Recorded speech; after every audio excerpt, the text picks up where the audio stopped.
Xitay hakimiyeti bir imperiya. O aşı Çin Şihuang dep Çin sulalısından başlangan bolsun. Bulup ta hazırkı komünist Xitaygacha Xi Jinping'ninkigacha hech qanday bir cho'ng o'zgarish yo'q. Qonun yo'q. Qonun degan hukm g'arbdan kirgan. Xitoychiligi falu degan gapmi yaponchadan kelgan. O'zida bundaq nima yo'q. Fa degani bor, ammo falu degan bu hozirgi zamon hukmidagi bu narsa bu Xitoyda mavjud emas. Xitoydagi faqat mavjud narsa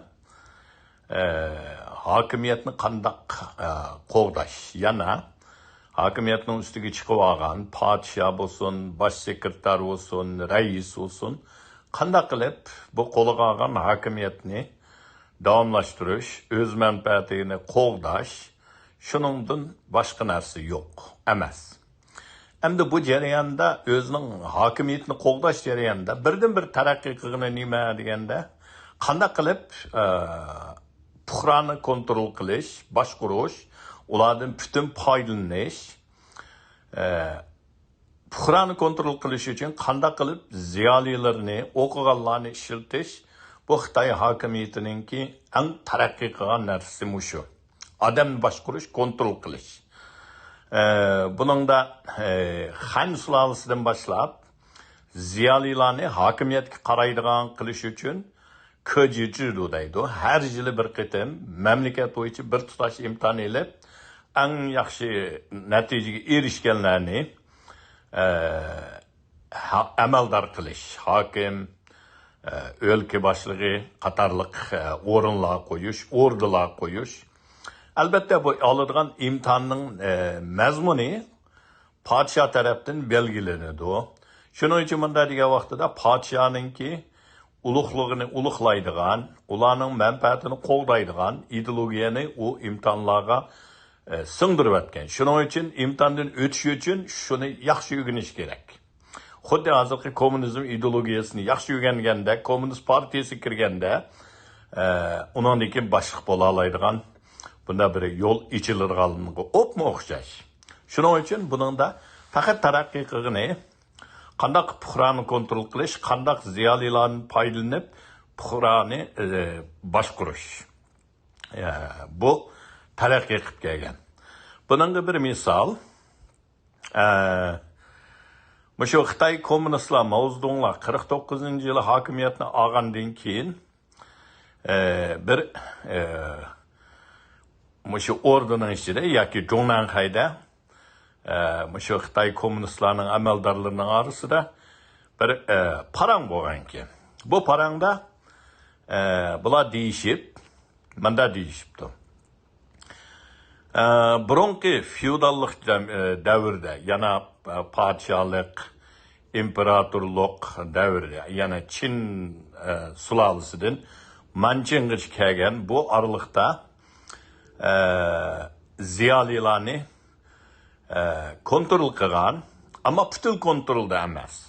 Chunki imtihon elish orqali amaldorlarga amalga qo'yganligi uchun agar amaldor bo'lmayma degan odam bo'lsa, ziyoli bo'lsa, o'z oldiga fikrni ifodalash huquqiga ega. Masalan, uningda shu suhbatda Xitoy Zhongnanhayda amaldorlari, Mao Zedonglarning bo'lgan suhbatda bular Tao Yaming degan Xitoyning shoirini misol qilib, Tao Yaming imtihondan o'tib o'rdaga kirgan. Ammo lekin podshohga nasihat qilib, fikr qilgan vaqtida podshoh yaxshi ko'rmay, buni palgan. Shuning bilan Tao Yaming ochig'lab istibo berib ketgan. Uyiga, yutiga. Yutiga ketib, u yerda o'zining 2 mo yeri bor. Yerini terib, she'r yozib, jiq narsalarni qoldirgan o'z oldiga. O'z fikrini ifodalay olgan. Shuning uchun Mao Zedong debdi, 2 mo yerni tatib olish kerak. Bunda fursat bo'lmasligi kerak deb. Undan keyin debdi, Gomindangning vaqtiga kelgan vaqtida ordu yo'q, bir tutash imtihoni yo'q bo'ldi. Ziyolilar o'z oldiga fikr qila oladigan bo'ldi. Chunki u vaqtlarda, masalan, uningga Lushinni misol qilib, Lushin shaxsiy maktabda, oliy maktablarda muallim bo'lgan. Muallim bo'lgan shu muayishi bilan bir oilani beqib, shaxsiy jurnallarda maqola e'lon qila olgan. Shuning uchun bunday degan vaqtida maqola e'lon qila olgandan keyin bu yerda yana erkinligi bor bo'lgan. Shuning bilan buningga mavzudon levshachilar debdi. Shuning uchun bu shaxsiy maktab, shaxsiy jurnal, shaxsiy kitob besishni hammani to'xtatish lozim. Degandan keyin bunimi yo'q qilgan gap.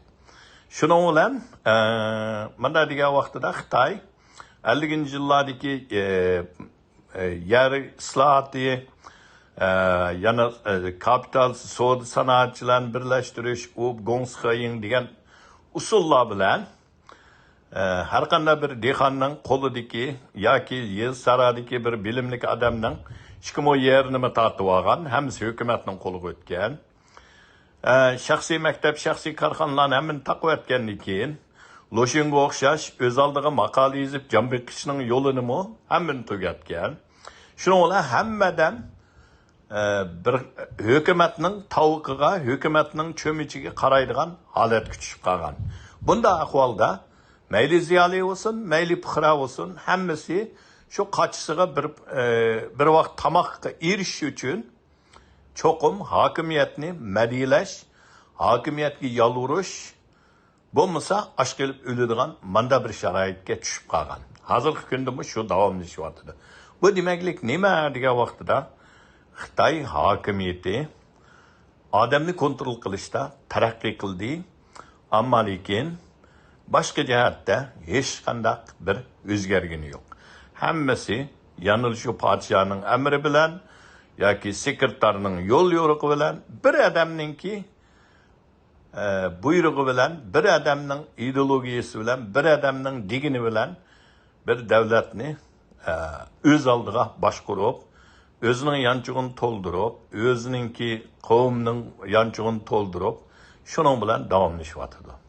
Shuning uchun Xitoyda madaniyat, qonun degan bu hukmlar hammasi sirtdan kirgan, yuqmagan. Xolos, rahmat.